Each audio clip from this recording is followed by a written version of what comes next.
Meet Megan Imrie. She's the pride of Falcon Lake, Manitoba, a member of the national biathlon team, and she'll be representing both our province and our country this February at the Winter Olympics in Vancouver. We caught up with Megan earlier this year in Canmore, Alberta, in the middle of her training, and spoke of some of the benefits of the Own the Podium program that can make a huge difference on race day. Here's Megan on the role physiologists can play in making sure she stays on her feet. Often it takes a couple times of getting sick, over the past couple of years to learn that, and how long, if you get a cold and it knocks you out for a week, that's a week of maybe intense training that you see your teammates doing and when you're doing nothing.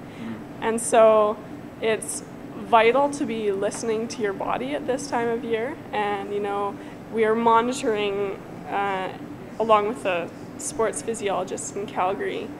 They're checking up on us almost daily, and if they see something abnormal, they'll say, okay, back off a little bit, or you can push a little bit harder. But you definitely want to be healthy all the time and injury-free all the time. Now check out the big watch thing on Megan's right wrist.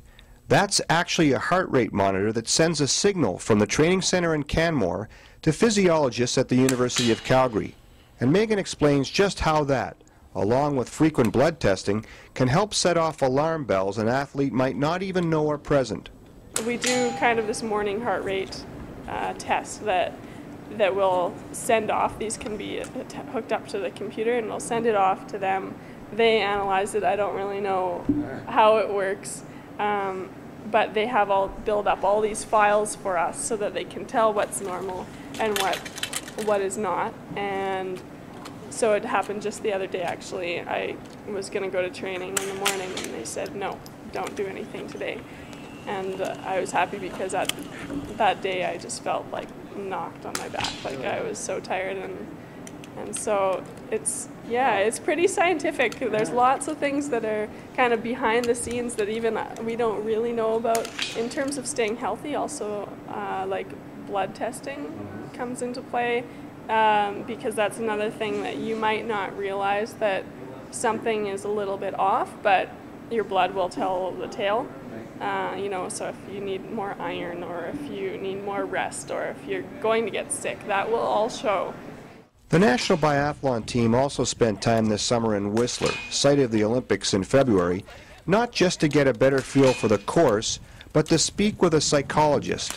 That will be critical for the Canadians this winter. The biathlon team, for example, is not accustomed to regularly performing in front of huge crowds, let alone crowds waving Canadian flags and cheering their name. And then the sports psychology is pretty important, especially every day now. It's really starting to hit home that, every day does count. You get to a certain point and it feels like, oh wow, like I'm not running out of time, but time is getting shorter and shorter until that first race day. And so you really start attacking every day on the range as if it's a race. So mentally, we're coming into the range every single time, and I want to be in the exact mindset that I would be, in any race all year long. And so it's mentally challenging to get to that point, even to come into an empty range, where all your friends are and your coach, no spectators. People talking, whatever, about their day, and you have to try and imagine that this is the Olympic race, and these 5 shots are the only shots in the world that count. This is Free Press sports writer Ed Tate.